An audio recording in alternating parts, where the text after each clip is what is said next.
Hello there, ladies and gentlemen, this is Forgotten Camel, and I got a lot of things to talk about today, and this mainly has to do with the Fallout 4 game that's coming out, and I'm also going to be talking about the E3. Some of you may know I was watching the E3 online, and a lot of interesting things happened, but one of the best things I've seen so far is the Bethesda and the Sony Final Fantasy VII. I plan on actually buying that game. If you want me to play the Final Fantasy VII, the remaster version, please tell me in the comments. Anyway, here's what you should be expecting in Fallout 4. Which, by the way, is coming in November 10th, 2014. I keep yelling about it, just about everywhere, that it's coming out in 2014. But, what's going to happen at the first part of the game is that you get to customize your character. And it's in front of a mirror. And you choose your gender by choosing a spouse, I believe. Switching spouses. There are two spouses, and no, they are not the same sex. Of course, I just said that you change gender by switching spouses, but and you also the way you make your character, it's sort of a Sin style, so you can make it any way you want to, so that's an important thing to note. Also, another thing, you get to have a baby that you get to name for yourself. Now, I'm told that that child will grow up to look just like your mother and father, have some of the same traits, so there's a good possibility that you will see the child again. Also, there's a robot called Codsworth. He's your butler. You will also see him again. One thing I forgot to mention is that when you're forming your character, it's going to be in the pre-war era, so you get to take a chance to see what it's like in the pre-war, which is actually pretty cool, by the way. And you also get to well, form your stats or whatever. My mind's getting blank a little bit. You also get to adjust your stats by signing a form to get your family to join a vault, and that would be Vault 111, which, by the way, if you remember Fallout 3, there was this place called Vault 112, and they have a virtual reality, and you get in cryostasis or something, and that's very likely to be in the Vault 111, and it would explain why your character is able to come out after 200 years. Now, I don't want to put too many spoilers.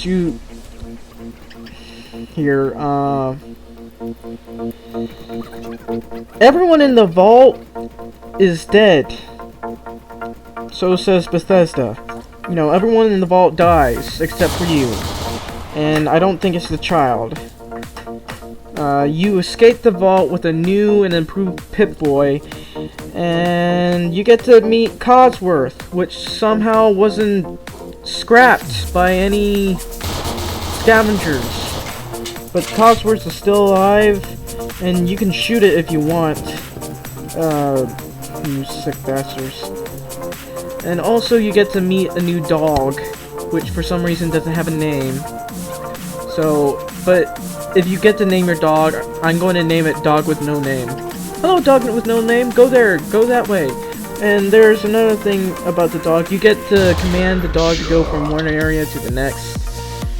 It was sort of like in Skyrim, I should say. Next on the list is something that reminds me a lot of Real-Time Cellular. I'm told there's another thing that's similar to this on Skyrim, but I don't have Skyrim for the PC. I have it for the Xbox.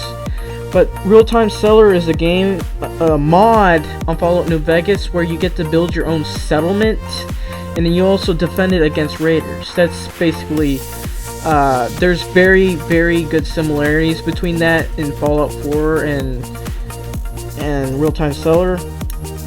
In Fallout New Vegas, you basically scavenge for buildings, like you get to tear down buildings and such, and then build your own settlement. Now this is optional, so you don't have to do this. So any of you that's complaining about this, stop. I mean, a lot of people actually wanted this in the Fallout series, okay? And I did too. I never got to play it on the Fallout New Vegas, unfortunately. But that's because I had too many mods activated. As you see here in my Fallout New Vegas video, I got a couple things activated. Realistic shooting, things like that.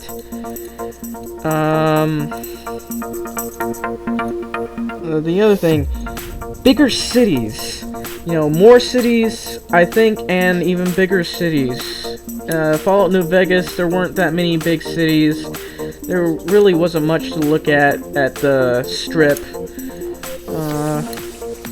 Unless you get a mod for it, but my mod kind of breaks the game. But there are a few things to note. There's a city that's supposedly in a stadium, and of course there's definitely going to be the Commonwealth. Remember, this is taking place in Boston. I know some of you keep saying that it's not. I'm going to call you an idiot, because Bethesda themselves said it's going to take place in Boston.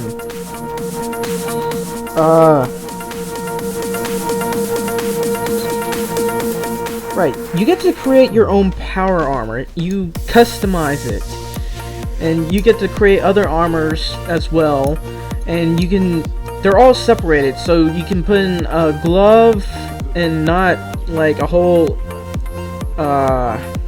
sleeve, or you can put in the shoulder pads and the helmet, and one without a leg. I don't think it's for the power armor, because power armor usually has to be full power armor. I think it's for other armors. Also, the best thing about the game is your customizable weapons. You get to make your own weapons with things like duct tape and things like that. And also, if you saw the first trailer, one part showed a bobblehead, and some of us believe that they are going to return the bobbleheads, and I sure hope they do, because that would be fun. Anyway, also, I forgot to mention, but the characters are fully voiced. Unfortunately, it's only one male and one female that had fully voiced them, so you won't get different types of voices, but it's more immersive. You get to feel more in touch with your character this way, so that's a good thing at least. Another thing, oh yeah, you get to fly in a vertibird. I don't think you actually get to fly a vertibird, but you get to be in it and shoot at people from the sky. That's probably one of the best things to expect, and pretty much I assume this is probably either from a settlement, or you get it later on from the Commonwealth or the Brotherhood of Steel. But I saw a lot of clips where you were fighting the Brotherhood of Steel, so most likely the Brotherhood of Steel is your enemy.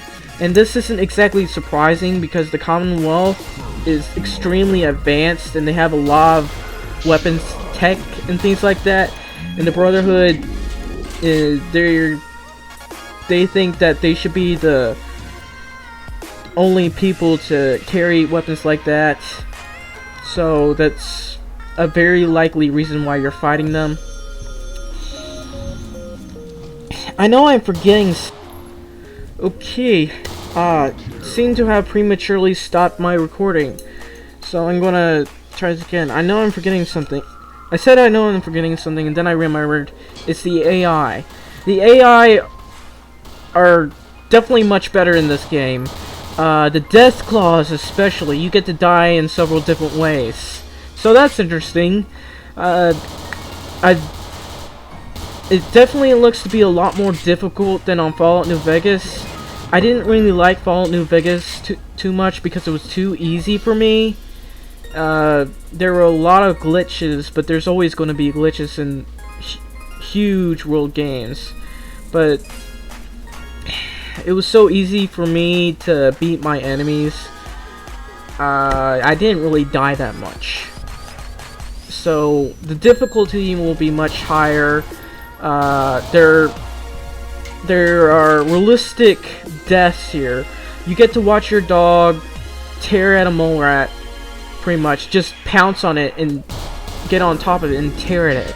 That was actually shown in the video at the E3 gameplay, basically.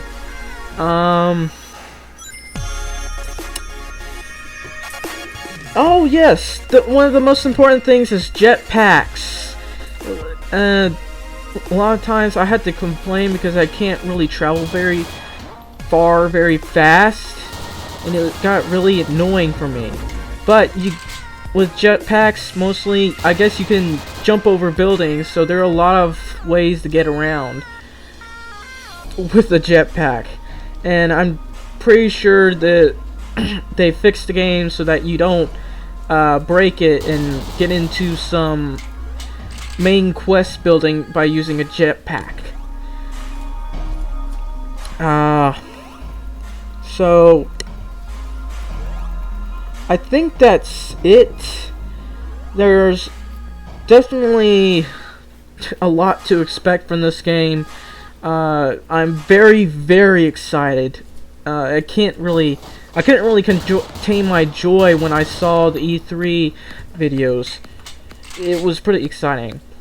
So what I want to talk about next here, I mentioned that there's a new, not a new Final Fantasy game, but a remake of Final Fantasy VII. I never got to play it. I always wanted to play the game because I really love JRPGs. I played a couple. One of my most favorites is The Legend of Heroes Trails in the Sky. It's an extremely old game, of course, but it was, I believe, translated in 2003. I can't remember when it actually came out. But anyway, Final Fantasy VII, I'm definitely going to get the game. And one of the most notable is Star Wars Battlefront. Everyone is excited about this game. I mean, I can't really... There's so much to expect, but I really liked the video where you get to have flying... You get to have ships flying in the air again. You didn't really see that very much in Star Wars Battlefront 2 on planet air battles or planet sky battles because, well, I don't know why they took it out. I don't remember.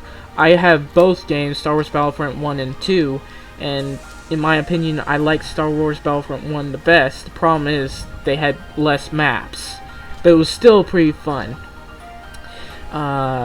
Except the AIs were pretty stupid. To be honest, I had Star Wars Battlefront 1 and 2, and I had them both for the old Xbox, so you can expect that I didn't have Xbox Live at the time. Also, Microsoft actually wowed me this time.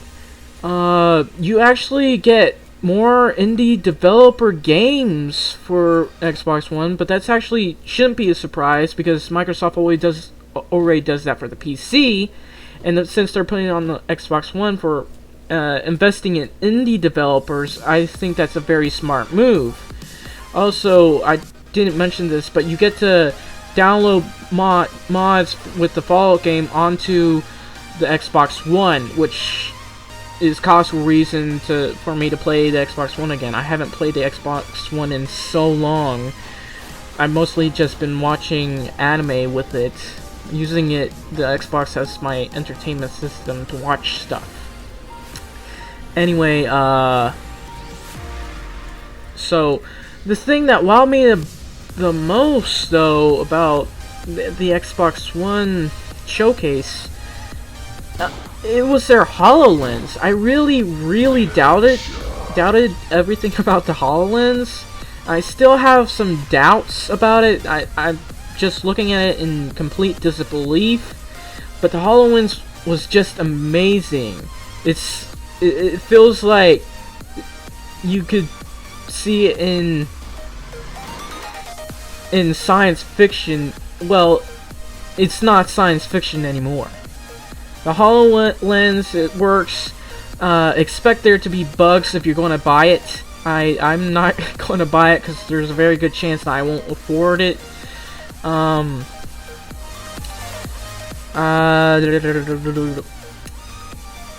There's something else in here I'm wanting to mention. Oh yeah, now most of you have some old Xbox 360 games. You can now play those on the Xbox One. You get to play tons of things. I wish they would just allow you to not install every game that you want to play, but I can understand why they want to. I just don't think it's necessary and don't think it'll actually work. And some of you know what I'm talking about. Their anti-piracy policies. That's what I think it was for. But I'm definitely going to be playing the Xbox One again. I'm not going to buy Fallout 4 for the Xbox One. That's definitely true. But if you're going to buy Fallout 4 for the Xbox One, then you don't have to worry because you can still install mods into it. So that's pretty exciting, I'd say, for myself. But anyway, I'm still going to be playing the Fallout series, all the Fallout games from 1 to New Vegas. There's going to be a lot of quests that I'm going to skip, pretty much, because it'll take me months to actually finish these games. But anyway, if you have any suggestions of certain games that I should play, I will take that into account, but it's unlikely I will be able to play them because I'm going to be saving my money for Fallout 4, which as you should do too, because it's a great game. Of course, there are other games that you save for. There's Gears of War, a fourth, or rather fifth Gears of War game that's coming out, so it looked fine, but I didn't really like Gears of War Judgment at all. I thought it was below average. Not completely terrible, but just below average. Anyway, there are so many games to expect here, but my top 3 would be Final Fantasy VII, Fallout 4, and Star Wars Battlefront. Those are on my top wish list right now. Well, that's pretty much it. I think I've covered just what I can. I might actually do more of this later on. More things like this, just to keep you in the loop. And I know a lot of you already are, but I'd like to improve my speech things. It's like, your speech has leveled up, yay, things like that. But really, I just think that this is actually pretty fun for me to actually find the information and share it with everybody else.